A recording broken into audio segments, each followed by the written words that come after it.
Hello, I'm Rita Tita Chita Mayor. Thank you so much for subscribing this channel. Please don't forget to like, share, comment so that others will also be equipped about their potential. And if you are new, click the subscribe and notification bell so that you will be notified whenever I will upload a new video. In this channel, you will receive wisdom for living. We are now on day 272. Keys to releasing your potential. Maintain the right environment. So in order to release your true potential, you need to be in a right environment. Don't just be in the right, but you have to maintain. Ang ating text ay makikita sa 2 Corinthians 6:16b to 7 verse 1. So mahaba siya. Okay, so if the Lord will live with them and walk among them, and I will be their God, and they will be my people. Therefore, come out from them and be separate, says the Lord. Touch no unclean thing, and I will receive you. I will be a father to you, and you will be my sons and daughters, says the Lord Almighty. Since we have these promises, dear friends, let us purify ourselves from everything that contaminates body and spirit, perfecting holiness out of reverence for God. So yan yung ating text na ang sabi dyan, separate yourself. Ayan. So, separate yourselves from them. Ibig sabihin sa mga unclean.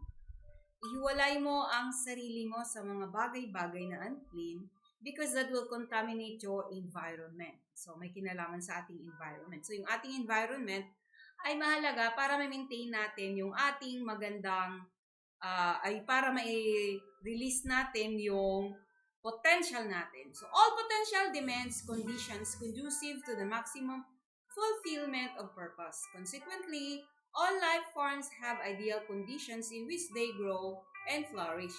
The Apostle Paul clearly understood that the conditions in which we live affect the nature of our living. So, ang ating potential nangangailangan ng tamang environment para ma-fulfill mo yung purpose. Ibig sabihin, magamit mo ito ayon sa layunin. Kasi ang sabi niya rito, lahat daw na forms, kahit ngayong katawan natin, kailangan sa tamang environment. Siyempre, pag sobrang init, ay pwede kang ma-sunburn. Pag sobrang lamig naman, pwede kang mamatay sa sobrang lamig. Kahit yung tanim ay kailangan din ng tamang environment. So, mga creation like fish, kailangan niya sa tamang environment that is in water. At ang ibon naman, kailangan ay may hangin. At ang tanim naman, kailangan ay nasa lupa na kung saan ay nababasa. So, all these things need the right environment. So, yan ang sa nature natin. Mayroong principle ang bawat isa. So, the Apostle Paul also clearly understood that the conditions in which we live affect the nature of our living. So, kung, for example, saan ka nakatira? Pag ikaw ay nakatira sa isang kultura na kung saan ay kumakain, for example, kumakain ng mga exotic food, yun yung nakalakihan mo, syempre, ganun yung magiging lifestyle mo, yung mga pagkain mo. At kapag ikaw naman ay lumaki sa isang lugar na kung saan ay hindi kumakain, example, ng frog, or hindi yung frog na yung nakikita sa mga bahay natin kundi yung mga frog sa farm, yung nakakain. So, syempre, hindi ka kakain nun kasi hindi ka hindi ka sa lugar na kung saan lumaki na kinakain nila yon. So, it means your environment will affect your way of living. Light that is continually surrounded by darkness is in danger of losing its brilliance. Righteousness that repeatedly associates with wickedness may, in time, be tarnished. Thus, Paul writes 2 Corinthians 16b, 7-1. Diba? Sabi kanina na, separate from them. So, dapat ay hindi ka mapunta sa ganyang environment. Yung nako-contaminate yung, for example, puro negatibo, everyday negatibo, everyday negatibo, everyday negatibo. So, wala ka nang ibang naririnig kundi lang puro negative, puro mga complaint, mga ganung bagay, syempre mapiktuhan ka later on. Kaya napakahalaga na dapat alam mo, yung environment mo ay maayos. Paul's observation are as applicable today as they were when he wrote them. For what do righteousness and wickedness have in common? Or what fellowship can light have with darkness? Ayan. 2 Corinthians 6:14b. So, pwede bang magkasama yung righteous at saka wicked? Or dark and light? Hindi mo siya pwedeng paghaluin. Kung sa ating pa, insoluble. Ayun, parang yung mantika at saka tubig. Yan. So, pag i-blend mo, ano mangyayari kaya? So, ma-identify mo pa din. Pagka nilagay mo sa ref, ay titigas yung, examples, hindi sa freezer, kahit sa ibaba lang, ay titigas yung mantika, pero yung water, hindi siya titigas. So, napakahalaga na maintindihan natin ito because it will affect how are we going to release our potential. So, yung mga tao na ating na nakapalibot sa atin, yung mga ating naririnig, mahalaga na alam natin kung ano yung right, what is truth, and what is fake or hindi tama, mali. So you cannot consistently spend time with ungodly people or be surrounded by unrighteous behavior and maintain your fellowship with God. That's serious business, since fellowship with God and obedience to His laws and commandments are essential ingredients of your ideal environment. Life outside that environment will destroy your potential because a wrong environment always means death. Death means separation, mahiwalay. So, sabi niya rito, yung ungodly, dapat ay hiwalay mo sarili mo sa mga ungodly people. Unrighteous ang sinasabi. Kasi maapektuhan ka. So, ibig sabihin, kailangan mong makausap ng mga tao, hindi naman, paano kung hindi mo maiwasan sa loob ng bahay nyo, ganun. So, dapat kaya pumupunta ka sa church, nagkasama ka sa mga Bible studies, sa mga napapakinggan mo, napapanood mo, dapat ay nakikinig ka, nanonood ka sa mga taong obedient sa laws and principles para ikaw ay nakakarinig ng mga ganong truth at patuloy na mailagay sa isipan mo, may deposit sa isipan mo yung kahalagahan ng pagsunod ng batas at tuntunin sa kaharian ng Diyos. Para ikaw makapanatili sa tamang environment, the ideal environment. Lagi kang na-inspire, lagi kang na-empower, lagi kang na-motivate, lagi kang na-educate, lagi kang na-equip.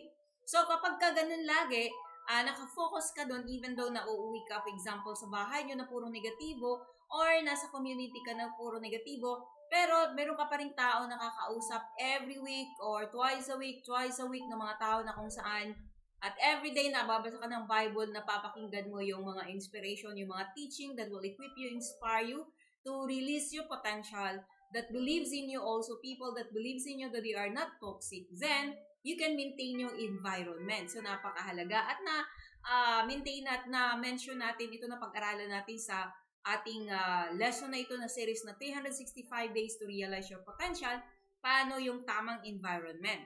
So, mahalaga na alam natin to, naintindihan natin na dapat ma-maintain natin yung tamang environment, tama yung laging ina-absorb natin, laging dinideposit sa ating subconscious, lagi nating naririnig para ma-maintain natin yung tamang environment at hindi tayo mahiwalay kasi mawawalan ka ng gana.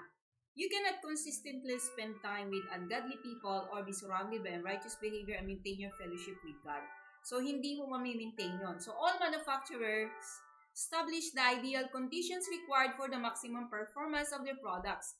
In the same manner, you were created to function under specific conditions established by your Creator. So, dapat ay sundin natin yung tamang environment na set aside ng ating tagapaglikha. Kagaya ng isang gadget o isang appliance, 'di ba? Mayroong ginset na standard yung manufacturer. For example, ang plancha, hindi mo dapat pwedeng ilagay sa banyo or na mamlansya ka na nabasa ka.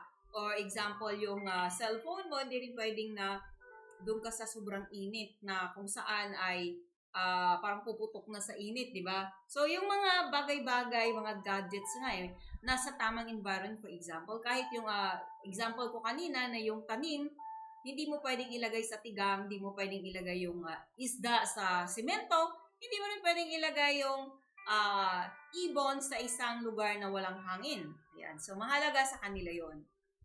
So we have the right environment to release our potential. Same manner, so you were created to function under specific conditions established by your Creator. So ang ating tagapaglikha, mayroon siyang ginset na standard na kung saan pwede kang mamuhay na effectively at ma-release mo ang iyong potential sa environment na ganyan. So any violation of the manufacturer's specific conditions minimizes its intended effect. The laws of God are given not to restrict us, but to protect us by maintaining the ideal environment for maximum performance. Obedience protects performance. Disobedience diminishes potential. So, mahalaga na sundin natin kano yung ginset na standard. So, anong ginset na standard? Sabi niya, separate yourself from the ungodly or from the unrighteous. So, dapat ay makisama ka sa mga righteous para na-inspire ka at na-motivate ka, na-equip ka kung anong dapat mong gawin para sa nasa tama kang environment. So, ang mga batas ni God ay binigay hindi para tayo ay istriktuhin, di ba? Sabi niya, oy, bawal ganito, bawal ganon, bawal ganyan. So, hindi yan bawal na sinasabi para i-restrict ka. But, they are given to protect us, ang sabi rito. At, to protect your maximum performance. Obedience protects performance. For example, ang isang athlete, so everyday, or isang basketball player, for example, everyday meron siyang nakaset na dapat gawin. At meron siyang batas na dapat susundin. Kakain siya ng masustansya at hindi dapat siya iinom or maninigarilyo kasi maapektuhan siya. So, pag napektuhan ang iyong health, syempre maapektuhan yung paglalaro mo.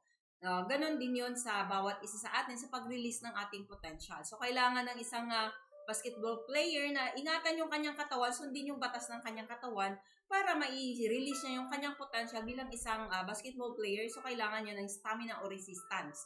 So, bawat isa sa atin ay kailangan ingatan natin yun. Sundin natin kung ano yung mga bagay-bagay na nakakatulong sa bawat isa sa atin para ma-release natin yung ating potential. So, mayroong mga batas at tuntunin. So, kapag ang isang athlete or isang basketball player ay hindi na sinusunod, laging umiinom, laging naninigarilyo, hindi kumakain ng mga masustansya, syempre magkakaroon siya ng problema sa kanyang katawan. So, maapektuhan siya, hindi ma-protect yung kanyang katawan. So, disobedience diminishes potential. So, hindi niya ma-exert na yung kanyang full potential kasi may sakit na siya. Di ba? Hindi na makapag-basketball ng maayos, hindi na matagal na for example, takbo dito, takbo doon. So, yung kanyang strength, yung kanyang stamina ay nababawasan. Kaya napakahalaga na sundin natin yung mga batas to help us, to protect us. Yan. So, para hindi ka magka-problema.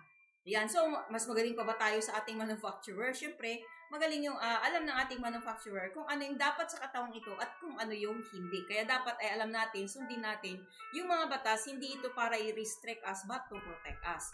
So, as fish cannot live in polluted waters and plants die in parched ground, so you cannot live in conditions that do not acknowledge God as the central or all-important factor of daily life. So, ang isang isda, kailangan siyang mamuhay ay lumangoy o nasa malinis na tubig siya. At kagaya ng isang plants din, sabi niya rito, ay mamamatay siya kung sa tigang na lupa lang siya at walang moist.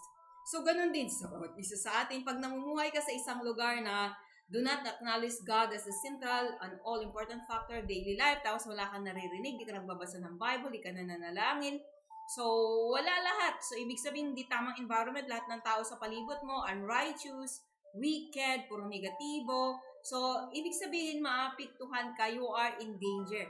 Pwede kang ma-separate death, yung sinasabi kanina. Kaya napakahalaga na i-maintain mo na nasa tama kang environment. Creating and sustaining a God-centered environment is as important for your growth and satisfaction as designing houses that fit their climates and settings is for the reputation and the success of an architect. Maintaining your ideal environment is the fifth key to releasing your potential.